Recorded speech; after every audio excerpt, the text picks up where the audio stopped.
Assalamu alaikum, everybody. May Allah bless all of you. This is the time for answering the worksheet together.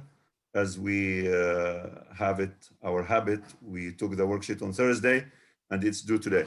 So implication and inference. The focus was on pages 31 and 32. Let's start with question number 1. Who can answer this question, guys? Differentiate between implication and inference.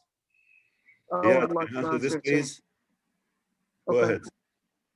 So basically, implication means when the writer hide what he mean by giving the hints so the reader can find what does it mean. Bravo, thank you, Iyad. So Iyad gave us the key to the answer, the magic word, which is the writer, because implication is the job of the writer and inference is the job of the reader, you remember? So a writer implies or hides what he wants to say in a context of insinuations and hints.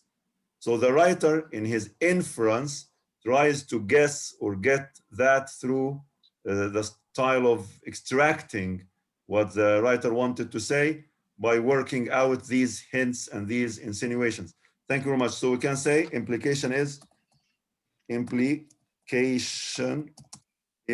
the job of whom? The job of the writer.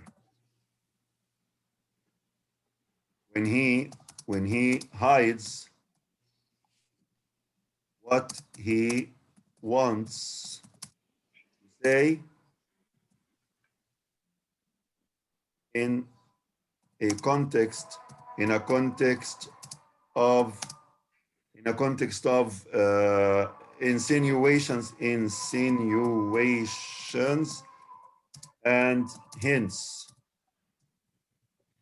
Thank you. So the opposite is inference, all right? We can say on the other hand, okay, Iyad, continue. On the other hand, what? On the other hand, inference is the job, basically the opposite. Is the job of the reader. When he tries to work out what the writer means by extracting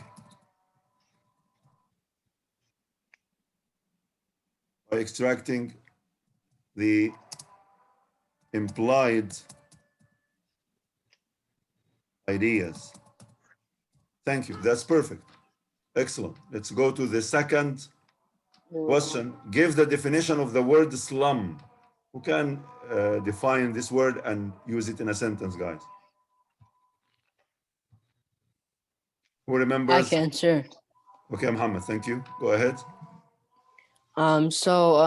Slum basically means the bad parts of a city, for example.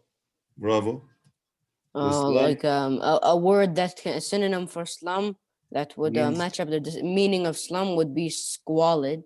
Bravo. Squalid. And overcrowdedness. Squalid, overcrowded. What's the meaning of squalid? Who remembers, guys, the meaning of overcrowded? Of squalid. Squalid is like a dirty. Bravo. Dirty, filthy. Filthy, yeah. Yeah, both work. So slum means a squalid, overcrowded area. Maybe district, area, neighborhood. It could depend. In an urban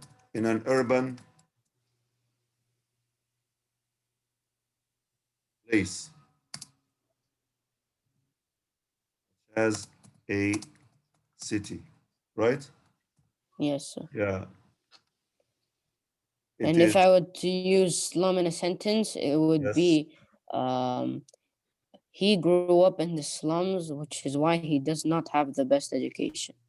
Bravo. He grew up in the slums, so he didn't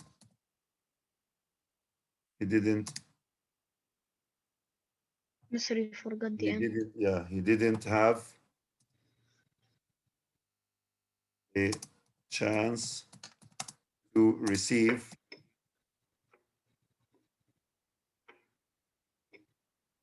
good education.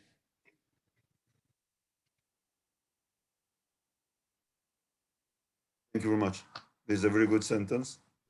Thank you, You're Muhammad. very welcome, sir. Question 3.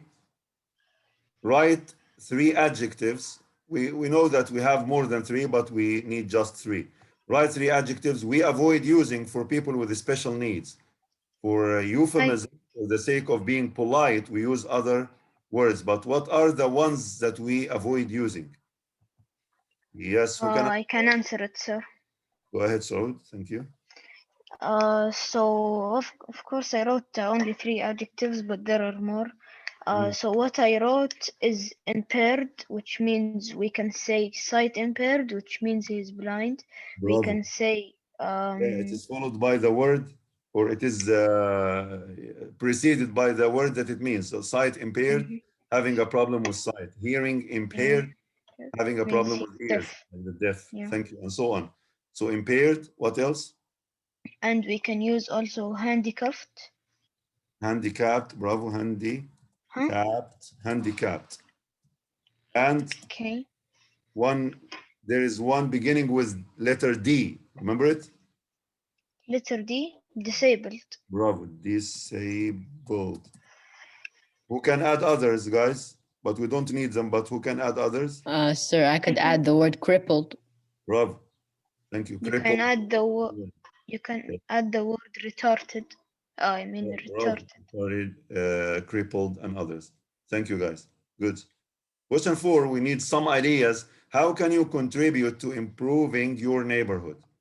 If you have been given the chance to contribute to improving your neighborhood, what some ideas can you offer or suggest? Who can answer this?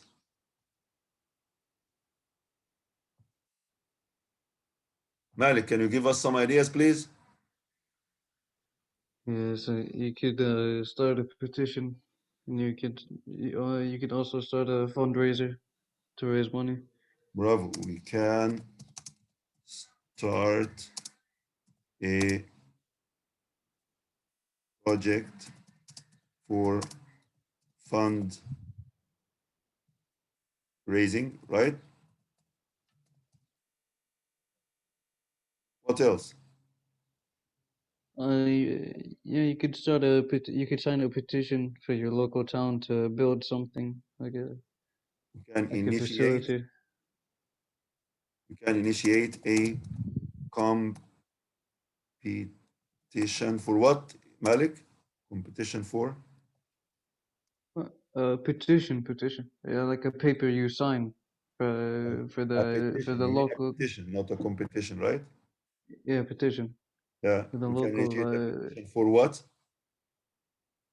For the local government, for the mayor to build a facility or something. All right. For we can say a petition to the local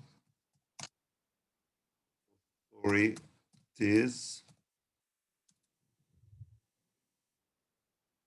Do what? To volunteer, for example, or to gather resources. What do you mean? What do you want to do? Build a facility. You can get them to. We can initiate a Volunteer in petition. building facilities. To volunteer in building facilities, maybe. Yeah, perhaps.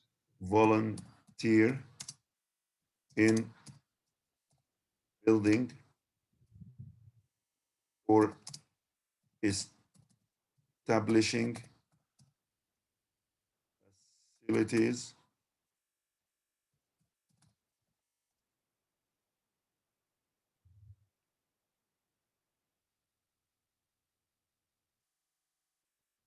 that serve the community. You have any other ideas? That's enough anyway, but do you have any other ideas? No, I'd say those are the two. Does anybody guys have any other idea? To be I honest, have sir, I an don't have idea, anything that can compare or like be on the same level as the ones that Malik gave. You said before, I remember Muhammad the other day when we discussed that, he said that we can start a cleaning project, right? I said it Yeah, also. sort of an environment club. Like from my past, I joined an environment club, and I thought maybe that would be a best good Bravo. option. Yeah, thank you. We can also start or join. If there is one, we can join it. We can start or join a cleaning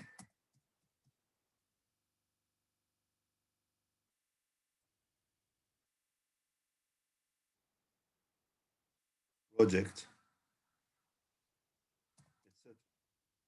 All right. Thank you, guys. That's perfect. May Allah bless all of you. So now the answers are clear. Would you like to have anything to be added here? Would you like to add anything to that model answer? No, thank you, sir. No, thank you, sir. Who can summarize in his own words without repeating the wording of the answer here? Who can summarize the difference between implication and inference? Just look at the question and summarize in your own words. Who can do that? What is the difference between implication and inference? I can Go say ahead. if you want. So implication is hiding your meaning or not giving direct meaning to what you want to say, as if you're embarrassed to say the direct meaning. Bravo. What about inference? And inference is the job of the reader. He tries to find out what the writer is implying. Excellent. Bravo. Thank you very much, Saud. Who guys would like to summarize the answer to that question? Have you ever seen real slums? Unfortunately, so. So how you can describe that? In your own Describe words. slums. Yeah. Oh, I was the one who gave the example, anyways. Yeah. How can you describe that, guys? Anyone can describe the slum in his own words. You don't have to use these words. Use your own words to just describe the image of slums. You should have some visual image in your mind about slums. What do you imagine when we say slum? What do you imagine? Do you have any ideas?